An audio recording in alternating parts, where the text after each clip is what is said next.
అందరికీ నమస్తే అండి. సో మే 13వ తేదీ పోలింగ్ జరిగింది. జూన్ 4వ తేదీ ఫలితాలు రాబోతున్నాయి. కౌంటింగ్ జరగబోతుంది. సో కౌంట్ డౌన్ మొదలైంది. ఇంకో 6 రోజులు మాత్రమే ఉంది. ఇంకో 6 రోజుల్లో రాష్ట్ర భవిష్యత్తు, పార్టీలు, అభ్యర్థుల భవిష్యత్తు మొత్తం ఏంటనేది తేలిపోతుంది. అయితే ఈ కౌంటింగ్ ప్రక్రియ ఎలా ఉంటుంది, ఏ విధంగా ఏ ప్రాసెస్ ప్రకారం ఈ కౌంటింగ్ జరిపిస్తారు, అసలు ఈ రౌండ్లు అంటే ఏంటి, టేబుల్ అంటే ఏంటి, ఎంత టైం పడుతుంది, ఎన్ని రౌండ్లలో రిజల్ట్ వస్తుంది, మధ్యాహ్నం ఏ టైంకి మనకు పూర్తి స్థాయి క్లారిటీ వస్తుంది, ఇవన్నీ కూడా అంటే మ్యాక్సిమం అవగాహన ఉండొచ్చు. కాకపోతే కొత్త వాళ్ళకి, కొత్త ఓటర్లకి మేబీ తెలియకపోవచ్చు. కాబట్టి ఈ సోషల్ మీడియా ఎక్కువగా వాడుతున్న కుర్రాళ్ళకి వాళ్ళకి తెలియకపోవచ్చు. కాబట్టి సింపుల్గా నాకు తెలిసినంత వరకు చెప్తానమాట. యాక్చువల్లీ మన రాష్ట్రంలో 33 ప్రాంతాల్లో 350 కౌంటింగ్ కేంద్రాలు ఏర్పాటు చేశారు. ఉదాహరణకు అంటే ఒక్కో లోక్సభ నియోజకవర్గానికి ఒక కౌంటింగ్ కేంద్రం. ఉదాహరణకు బాపట్ల పార్లమెంట్ మొత్తానికి ఒక కౌంటింగ్ కేంద్రం, ఒంగోలు పార్లమెంట్ మొత్తానికి ఒక కౌంటింగ్ కేంద్రం, అలా ఉంటాయి. కానీ ఇప్పుడు అరకు పార్లమెంట్ ఉంది. అరకు పార్లమెంట్ మొత్తానికి ఒక కౌంటింగ్ కేంద్రం ఉండదు. ఒక చోట అరకు ఉండొచ్చు, ఇంకో చోట పార్వతీపురంలో కానీ లేదు ఇంకెక్కడైనా అలా మారుస్తారనమాట. అంటే ఓవరాల్గా 33 చోట్ల కౌంటింగ్ కేంద్రాలు పెట్టారు. 350 అంటే ఒక్కొక్క చోట 10-12 కేంద్రాలు ఏర్పాటు చేశారు, కౌంటింగ్ కేంద్రాలు ఏర్పాటు చేశారు. సో దీనిలో మొత్తం హైలీ సెక్యూరిటీ.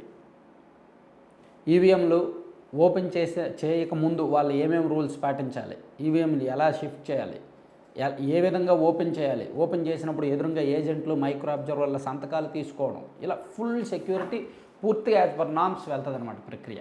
ఉదయం 5 గంటలకే అక్కడికి స్టాఫ్ వెళ్ళిపోవాలి. కౌంటింగ్ స్టాఫ్ ఎవరైతే ఉన్నారో వాళ్ళు కౌంటింగ్ కేంద్రాలకు ఉదయం 5 గంటలకే వెళ్ళిపోవాలి. వెళ్ళి ఆ టేబుల్లన్నీ ఏర్పాటు చేసుకొని మొత్తం అంతా చూసుకోవాలి.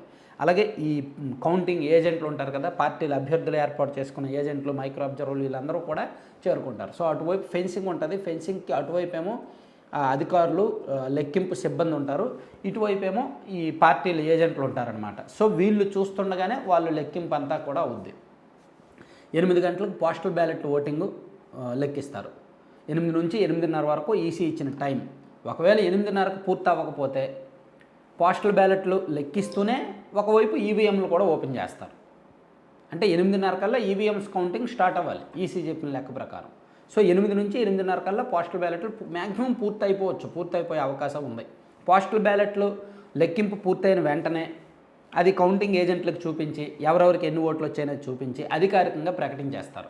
అంటే 8:40 కల్లా 8:30కు పూర్తవుద్ది. ఒక 10 నిమిషాల్లో మొత్తం ఈ ప్రాసెస్ అంతా పూర్తయి 8:40 కల్లా బయట మనందరికీ, మీడియాకి అందరికీ తెలిసిపోద్ది పోస్టల్ బ్యాలెట్ ఓటింగ్ ఏ నియోజకవర్గంలో ఎవరెవరికి ఎన్నెన్ని ఓట్లు పడ్డాయి, ఎవరెవరికి ఎంత ఆధిక్యత అనేది. So postal ballot voting result మనకి 8:40కి వచ్చేస్తుంది. ఆ తర్వాత ఈవీఎంలు కౌంటింగ్.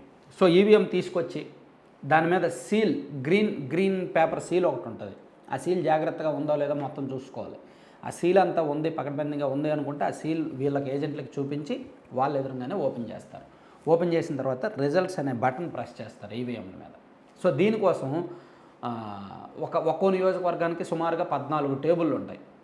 14 టేబుళ్ళ మీద కూడా 14 ఈవీఎంలు పెడతారు. ఆ ఈవీఎంలో రిజల్ట్స్ అనే బటన్ ప్రెస్ చేసిన తర్వాత రిజల్ట్స్ మొత్తం ఎన్ని ఓట్లు పోలయ్యాయి అనేది చూపిస్తుంది. ఆ పోలైన ఓట్లు, ఆ రోజు వచ్చిన సంఖ్య, పక్కన ఈ వీవీప్యాట్ల సంఖ్య ఇదంతా సరిపోతే, కరెక్ట్గానే ఉంటే అప్పుడు పార్టీ వైజ్ అంటే సింబల్ వైజ్ వచ్చిన ఓట్లు లెక్కిస్తారు.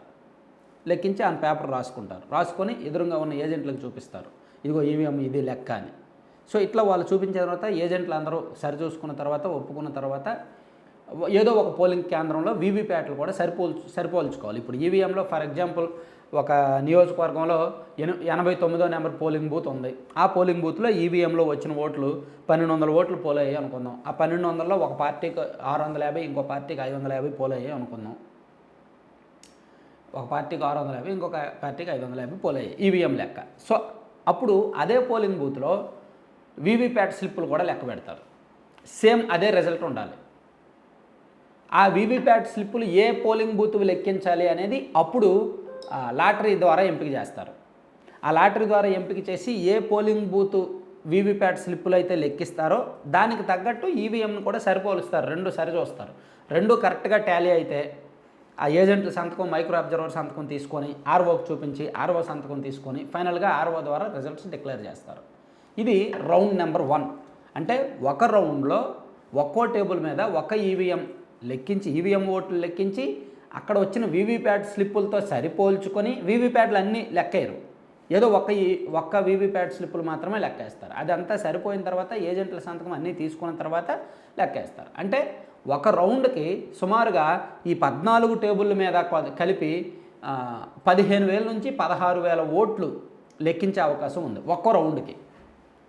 సో మనకు చూడండి, తొలి రౌండ్ వీళ్ళకి ఆధిక్యం, రెండో రౌండ్ వీళ్ళకి ఆధిక్యం, మూడో రౌండ్ వీళ్ళకి ఆధిక్యం అని వస్తుంది కదా.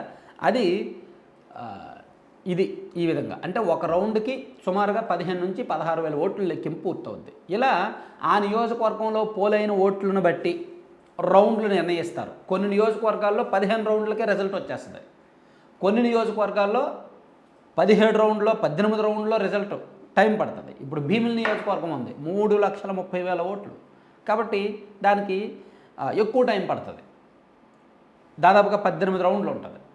నగిరి నియోజకవర్గం ఉంది, చాలా తక్కువ ఓట్లు, చీరాల తక్కువ ఓట్లు. సో వీళ్ళది 14 రౌండ్లకే 15 రౌండ్లకే రిజల్ట్ వచ్చేయచ్చు. అట్లా అక్కడ పోలైన ఓట్లను బట్టి ఎన్ని రౌండ్లలో రిజల్ట్ వస్తుంది అనేది ఉన్నది. ఒక రౌండ్కి అయితే 15,000 నుంచి 16,000 ఓట్లు రిజల్ట్స్ మనకు బయటకు వస్తాయి. బయటకు వచ్చిన వెంటనే అనౌన్స్ చేస్తారు. ఇట్లా రౌండ్ వైజ్ మనకి 8:30కి మొదలవుద్ది కదా. ఫస్ట్ 3-4 రౌండ్స్ కొంచెం లేట్ అవుద్ది, ఫస్ట్ 3-4 రౌండ్లు. ఎందుకంటే ఇక్కడ ఏజెంట్లు అందరూ చాలా సీరియస్గా అబ్జర్వ్ చేస్తూ ఉంటారు, అక్కడ వాళ్ళు కూడా చాలా సీరియస్గా వర్క్ చేస్తూ ఉంటారు.